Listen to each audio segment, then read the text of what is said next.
They say forgive and forget, but only one half of that is as easy as it sounds.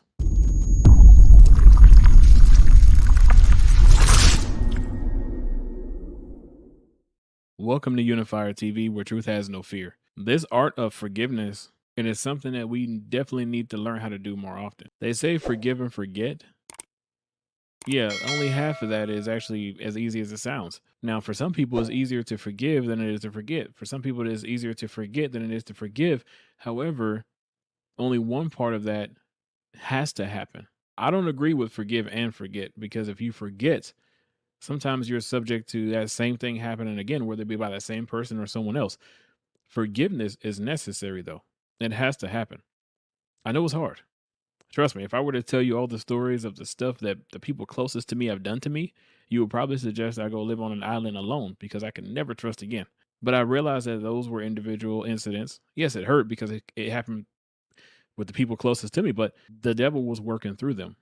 And unfortunately, sometimes people open themselves up to be tools of Satan. Now, do I forgive those people? Yeah, I honestly do.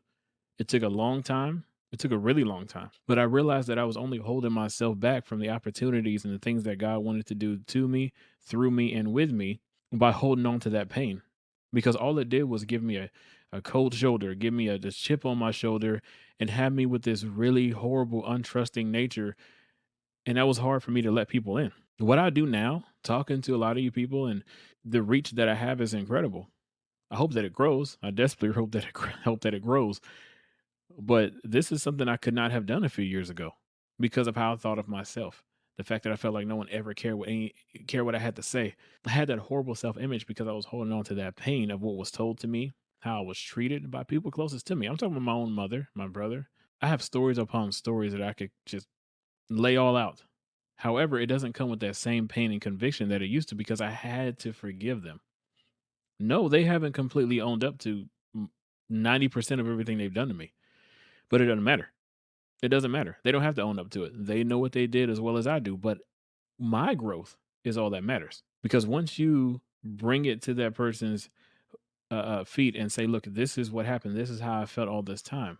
It takes a lot to do that, but once you've done that and they just piss it away and they don't care, yes, it hurts. But you've done all you can do. If they don't want to acknowledge how they've hurt you, you have to move on. You absolutely have to, because you're the only one that's going to continue to suffer because in their minds and their way of thinking, they don't even realize all of what they done wrong. So before you are held back any further by what they did to you, you have to pray about it and let it go.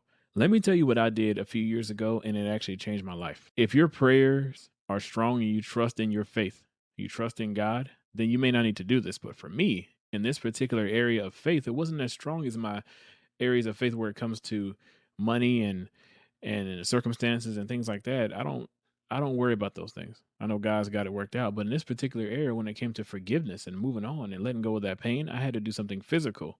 I wrote down every name of the people that I wronged and the people who have wronged me.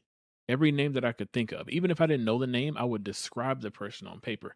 This person I saw over here, this person I dated back here, this person that I wronged over here, or the person who wronged me over here. If you don't know names, that's fine, but your heart and your memories know exactly who you're talking about. So what you have to do is write down names if you know names, or write down the people you can think of who have hurt you or people you have hurt, because hurt people do hurt people. And I've done that a lot. God forgive me. He has forgiven me, and I hope those people forgive me. So I wrote down all those names, and what I did is I prayed over them, spoke in tongues over them. It was a long list. It was a long list of people who hurt me and people who I've hurt, and I prayed over that list, and I spoke that I hope that everyone on this list finds it in their heart to forgive me. I pray that the Lord will touch their heart, put me on their minds, and realize that I didn't mean to hurt anyone. And even those ones that I did hurt intentionally, that I am not that person. And I pray that they will forgive me. And then I also spoke forgiveness over the people who have hurt me. And I ripped it up, the smallest pieces I could, and I flushed it down the toilet. Yeah, the memories are still there, but I don't allow the pain to still be there. I could think about it right now and probably cry on this camera in seconds if I think about all the stuff that my family has done to me and how much pain I could let it cause. Still, yes, I forgive them, but I cannot forget.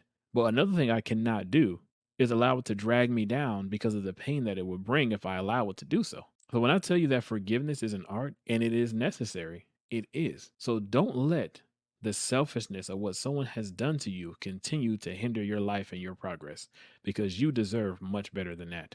God bless, and I wish you all the best in your healing.